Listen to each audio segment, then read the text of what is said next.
So my talk is actually on the power of appreciation. And what we're finding is that not only does appreciation impact relationships and how we feel about ourselves, but also our productivity. You know, there was a study that I read when I first started my work that really impacted me. It was a simple study, but it was profound, by the Department of Labor here in the US. What they found was they asked people who left their jobs, why'd you leave? Number one reason, 64% of the people in the survey said I left because they didn't feel appreciated or valued. It was more important than how much money they made. It was more important even than the work they were doing. It was that sense of feeling valued, that they were important. And the people and the organizations that understand this thrive. But there's a simple distinction that I've learned over the years of doing this work and working with a lot of different types of people, both as it relates to business, but also in our lives personally. We got to understand the distinction between recognition and appreciation. They're related, but they're not the same thing, and we get them confused all the time. Recognition, here's what recognition is. It's positive feedback based on results or performance. You produce a result, you get recognized. Now, not all the time, and it's motivating. It feels good, right? When you work hard, you do something well, someone recognizes it, it feels good.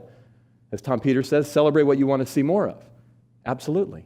However, recognition is finite. It's scarce. It's only based on our performance, and usually in an organizational structure or in others, it's got to come from the top down for it to really have weight and merit. Therefore, it has a lot of limits. Appreciation, on the other hand, much more expansive. It's more about people.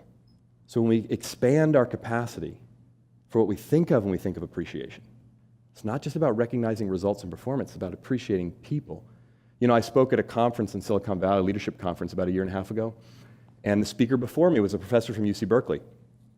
And he was sharing some interesting research that they'd been doing at Haas Business School, which is at Berkeley. And one of the studies he put up on his slide talked about what motivates productivity in people. And what they found in the study was that when people felt recognized for the work they did, they were 23% more effective and productive than when people didn't. Made sense.